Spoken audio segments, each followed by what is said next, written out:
Selamat jumpa adik-adik pelajar SMA khususnya kelas 10 dan kelas 11. Saya Iwayan Tagaluyanya kali ini akan menyampaikan sedikit materi tentang pengenalan ekstrakurikuler jurnalistik di sekolah.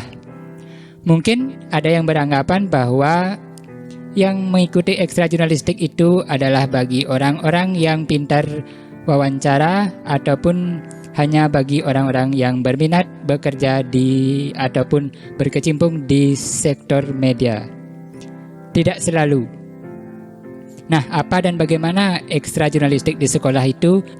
Kita akan bahas secara singkat berikut ini. Penyelenggaraan ekstrakurikuler pada satuan sekolah ini secara umum diatur dalam Permendikbud nomor 62 tahun 2014 tentang kegiatan ekstrakurikuler pada pendidikan dasar dan pendidikan menengah. Salah satu ekstrakurikuler yang dapat dikembangkan di satuan sekolah adalah ekstra jurnalistik yang bertujuan untuk mengembangkan bakat dan minat peserta didik dalam ranah kejurnalisan seperti riset data atau insting merekam peristiwa atau tanggap terhadap suatu kejadian yang dianggap penting untuk didokumentasikan, keterampilan menulis naskah atau skrip, keterampilan berbicara atau public speaking, keterampilan mengolah dan menyajikan data menjadi informasi yang informatif untuk dipublikasikan, dan mengasah mental untuk tampil di depan umum. Nah, apa itu jurnalistik? Secara umum, jurnalistik dapat diartikan sebagai kegiatan mengumpulkan data, mengolah data menjadi suatu informasi yang informatif melalui penyuntingan, dan menyajikan atau mempublikasikan informasi kepada khalayak umum. Dalam konteks sekolah, sebagai khalayak umum yang utama adalah para murid dan atau teman sejawat. Dapat juga dipublikasikan kepada masyarakat umum atau netizen melalui platform media sosial. Nah, berikutnya apa sajakah yang termasuk dari produk-produk jurnalis? Beberapa produk jurnalis diantaranya adalah majalah, koran, artikel populer, berita broadcast, talk show atau senior, atau yang sekarang populer dengan sebutan podcast, tentunya dengan merujuk pada etika kejurnalisan. Dan film dokumenter juga termasuk produk jurnalis dengan mengedepankan etika dan asas-asas kejurnalisan.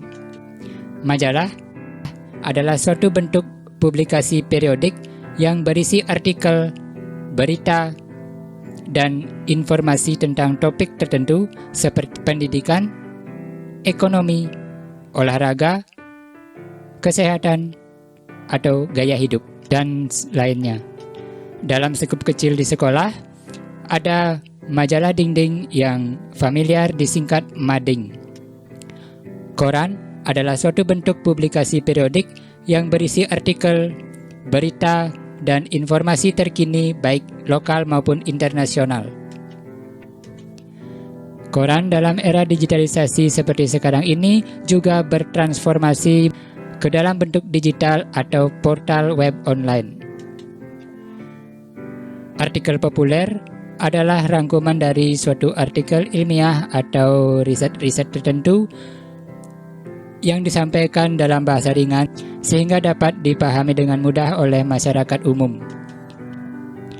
Berita broadcast adalah suatu penyiaran berita melalui media elektronik seperti televisi, radio, ataupun platform digital lainnya seperti YouTube atau sejenisnya.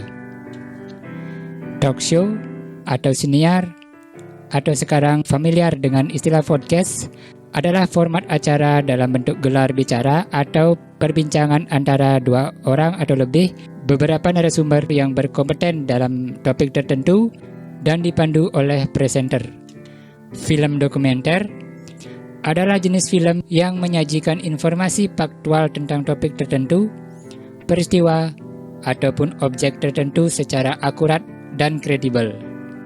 Nah, setelah tahu berbagai produk-produk kejurnalisan, kita akan bahas selanjutnya tentang hal-hal penting yang patut diperhatikan dalam kegiatan jurnalistik dan merupakan esensi dari kejurnalisan. Dalam kejurnalisan harus memperhatikan dan menerapkan kaidah-kaidah atau etika jurnalis yang diantaranya adalah kebenaran dan akurasi, yakni informasi yang disajikan berdasarkan fakta dan akurat. Objektivitas, yakni menyajikan informasi secara objektif dan tidak memihak. Asas keadilan, yakni informasi yang disajikan bersifat adil dan tidak diskriminatif. Privasi, yakni menghormati hak privasi individu dan tidak menyajikan informasi yang merugikan mereka. Transparansi, yakni transparan atau keterbukaan tentang sumber informasi yang digunakan. Tanggung jawab, yakni bertanggung jawab atas informasi yang disajikan dan siap meralat apabila ada kesalahan dalam penyampaian informasi tersebut. Nah, unsur kejurnalisan lainnya ada yang disebut dengan unsur 5W1H, yakni yang digunakan dalam metode pengumpulan data, yakni what atau apa, when atau kapan, where atau di mana, who atau siapa, why atau mengapa, dan how atau bagaimana. Unsur dan metode tersebut diterapkan dalam pengumpulan data maupun penyuntingan informasi. Berikutnya, unsur yang tak kalah penting adalah bahasa kamera, yakni cara komunikasi visual yang digunakan dalam pembuatan film dokumenter atau fotografi atau dokumentasi untuk menyampaikan pesan, emosi, atau cerita, atau latar belakang suatu kejadian. Dalam artikel atau berita, pengambilan gambar dalam unsur atau teknik bahasa kamera seperti ini digunakan sebagai dokumentasi pendukung atau gambaran suatu kejadian atau peristiwa.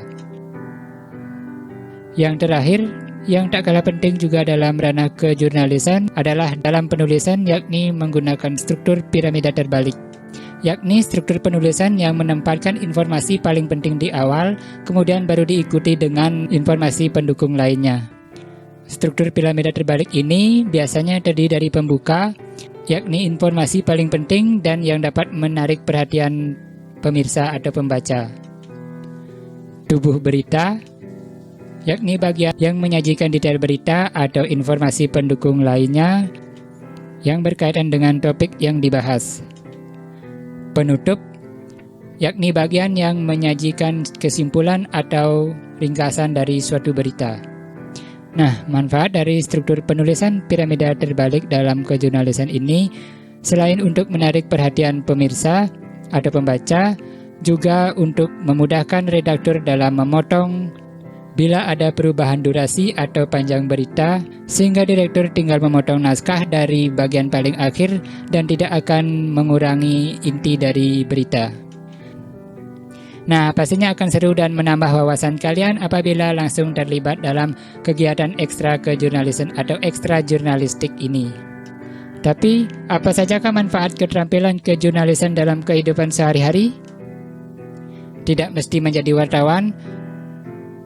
Keterampilan kejurnalisan dalam public speaking dapat menjadi MC, moderator seminar atau debat, YouTuber, atau konten kreator lainnya. Begitu pula keterampilan dalam menulis naskah dapat menjadi penulis artikel, penulis naskah konten, atau admin sosial media atau admin portal web dalam perusahaan ataupun instansi. Demikian adik-adik belajar ulasan singkat tentang mengenal ekstra jurnalistik di sekolah. Semoga dapat dipahami dan menambah wawasan kalian tentunya. Salam kreativitas dan sampai jumpa.